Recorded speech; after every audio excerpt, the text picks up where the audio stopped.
अयोध्या में राम मंदिर का निर्माण शुरू हुआ तो पाकिस्तान अधिकृत कश्मीर में भी जय श्री राम के नारे लगने लगे, क्योंकि राम मंदिर की नींव में पीओके से लाई गई मिट्टी भी डाली गई है। पाकिस्तान के कब्जे वाले कश्मीर के शारदा पीठ से पवित्र मिट्टी अयोध्या तक कैसे लाई गई, यह किस्सा बहुत दिलचस्प है, क्योंकि पाकिस्तान ने हिंदुओं को शारदा पीठ में पूजा तक की इजाजत देने से मना कर दिया है, लेकिन राम के काम को पाकिस्तान अड़चन नहीं बना पाया।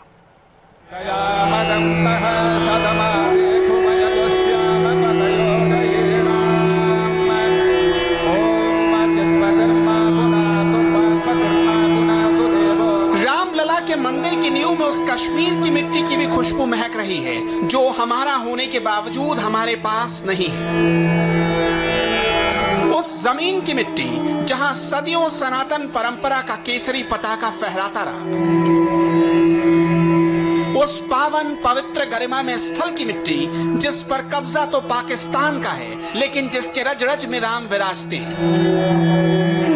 का है, लेकिन जिसके रज रज में राम विराजते, जिसके कण कण में मां शारदा का वास है, जो हिंदुस्तान का छिटका हुआ वो हिस्सा है जिसकी धमनियों में संचार हिंदुओं की आस्था का है, जिसकी जिह्वा खामोश करने की पाकिस्तानी हुक्मरानों ने बहुत कोशिश की, लेकिन हो न सका। जी हां, पाकिस्तान अधिकृत कश्मीर के शारदा पीठ से यही मिट्टी आई है, अपने आराध्य राम के मंदिर की नींव में अपनी आहुति समर्पित करने। शारदा पीठ का सदियों का गौरवशाली समृद्ध इतिहास के बारे में बात करें, उसके पहले शारदा पीठ से अयोध्या तक ये मिट्टी कैसे पहुंची, ये जानना बेहद दिलचस्प है, क्योंकि पाकिस्तान अधिकृत कश्मीर में किसी भी हिंदुस्तानी का प्रवेश वर्जित है। पाकिस्तानी आर्मी का यहाँ चप्पे चप्पे पर पहरा होता है, बावजूद इसके अपने राम की खातिर किसने अपनी जान जोखिम में डालकर शारदा पीठ की मिट्टी की ये ऐसी मुकम्मल तस्वीर है जिसकी दूसरी बानगी मिलनी मुश्किल है। असल में हिंदुस्तान से डायरेक्ट कोई शारदा पीठ पहुंच ही नहीं सकता, लिहाजा एक ऐसा फुल प्रूफ प्लान बनाया गया जो बाजवा एंड आर्मी को आसानी से चकमा देने में कामयाब हुआ। चीन में रहने वाले कर्नाटक के वेंकटेश रमन को उनकी पत्नी के साथ पीओके भेजा गया। दंपत्ति को कोई पहचान नहीं पाए, इसलिए उन्हें चीन के पासपोर्ट के साथ हांगकांग के रास्ते पीओके की राजधानी मुजफ्फराबाद भेजा गया। यहां से पति पत्नी शारदा पीठ तीर्थस्थल पर पहुंचे और फिर वहां की मिट्टी लेकर हांगकांग के रास्ते दिल्ली आ गए। यहां उन्होंने शारदा पीठ से जुड़े मंजूनाथ शर्मा नाम के एक व्यक्ति को मिट्टी सौंप दी। मंजूनाथ शर्मा फिर मिट्टी लेकर अयोध्या पहुंचे और आधारशिला में शामिल करने के लिए दे दिया। देवी के दर्शन के लिए हमारी यात्रा की शुरुआत हो चुकी है। हम लोग मुजफ्फराबाद पहुंच चुके हैं। हम लोगों को नो ऑब्जेक्शन सर्टिफिकेट के लिए इंतजार करना पड़ा। दुर्भाग्यवश ये हमें नहीं मिला, लेकिन इसके अलावा उन्होंने हमें किशन गंगा, जिसे नीलम नदी कहते हैं, वहां पूजा की इजाजत दी।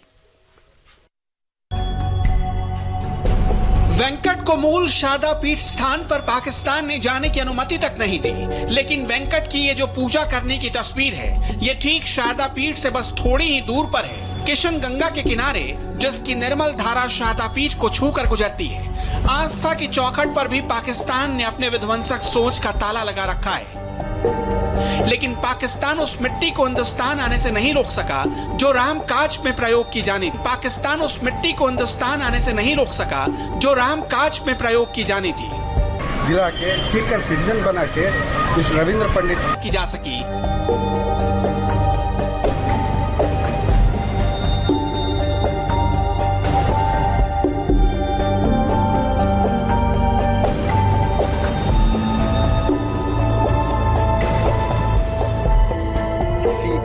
पॉयस जगह की, किसी मुकद्दस जगह की मिट्टी किसी मुकद्दस काम में इस्तेमाल में लाई जाए, प्रयोग में लाई जाए, तो मेरे को इससे बड़ी खुशी और कोई हो नहीं सकती। संघर्ष 20 वर्ष से चल रहा है शारदा पीठ को खुलवाने का और उसकी जो तहजीब है, सिविलाइजेशन, वो एक्सप्लोर करने की। अब इसमें जो मिट्टी अभी हमने भेजी थी अयोध्या, सबसे पहले वीएचपी के कहने के इस पे इनविटेशन पे हम लोग यहाँ, उनकी कॉन्फ्रेंस हुई थी, उसमें कई जगह की मिट्टी उनने इकट्ठा करके भेजी थी। उसमें हमारी शारदा पीठ की मिट्टी भी चली गई। उसके बाद मैंने अपने एक फॉलोअर मंजूनाथ शर्मा, उसका नाम है, वो बेंगलोर बेस्ड है, उसको भेजा, क्योंकि उनका कार्यक्रम बना था वहाँ जाने का। अनुमति भी मिली थी। तो उनके द्वारा मैंने शारदा पीठ की मिट्टी जो है वो भेजी अलग से, और छोटी सी शिला भी भेजी जो वहाँ शिलान्यास में प्रयोग में लाई गई। नीलम नदी के किनारे शारदा पीठ में, जो कि भारत के उरी से सिर्फ 70 किलोमीटर दूर है, वहां पहुंचने का कश्मीरी पंडितों का बरसों पुराना सपना है। शारदा पीठ जाने के लिए 2 रूट है, पहला मुजफ्फराबाद की तरफ से और दूसरा पुंछ रावलकोट की तरफ से। उरी से मुजफ्फराबाद वाला रूट कॉमन है, ज्यादातर लोग इसी रूट से जाते हैं, लेकिन बालाकोट एयर स्ट्राइक के बाद से भारत पाकिस्तान के बीच का हर रूट बंद है। हिंदुओं के पवित्र तीर्थस्थल शारदा पीठ के अवशेष देखकर आप अंदाजा लगा सकते हैं कि इस्लामिक रिपब्लिक ऑफ पाकिस्तान दूसरे धर्मों के साथ कैसा भेदभाव करता है। हालांकि वो दिन अब दूर नहीं दिखता जब पीओके हिंदुस्तान का हिस्सा होगा और शारदा पीठ में युगों बाद पताका लहराएगा। अब उस सवाल की ओर लौटते हैं जो युगों पुरानी शारदा पीठ की भव्य और दिव्य कहानी है।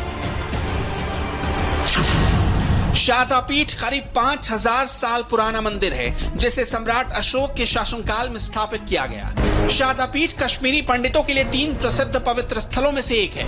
कश्मीरी पंडित यहां पहुंचने के लिए लंबे समय से एक कॉरिडोर की मांग कर रहे हैं। पिछले साल पाकिस्तान सरकार ने 25 मार्च को ही कॉरिडोर बनाने की मंजूरी भी दी थी, लेकिन पाकिस्तान के विदेश विभाग ने खराब माहौल का हवाला देते हुए इसे खारिज कर दिया था।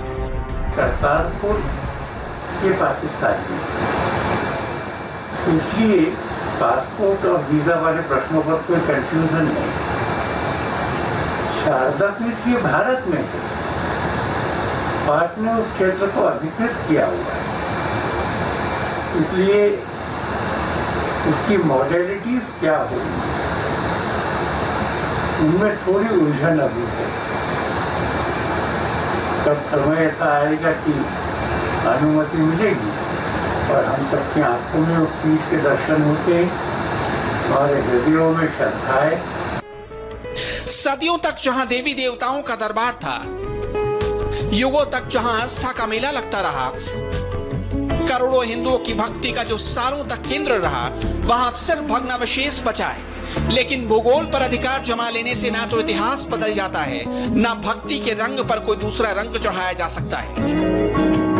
कश्मीरी हिंदुओं की आज भी दिन की शुरुआत शारदा पीठ की ओर साष्टांग करने से होती है। नमस्ते शारदे देवी काश्मीर पुरवासिनी त्वामहं प्रार्थये नित्यं विद्यादानं च देहि मे।